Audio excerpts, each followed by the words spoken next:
Ôi trời ơi, gì đó.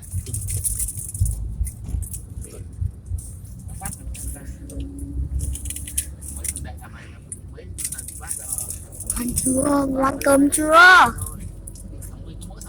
Ngon cơm chưa? Ngon cơm chưa? Bên trong đấy là lì hết, lì hết. Trước cái đó của bạn vừa đưa cậu chắc xin xỏ nhiều quá rồi bà còn đéo dám đi. Giờ bà không đi đâu. Đi cứ đi bằng chưa hay tầm 1 rưỡi. Đấy. Ở đâu?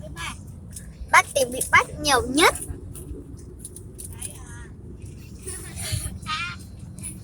Con ngủ rồi. Em like, share,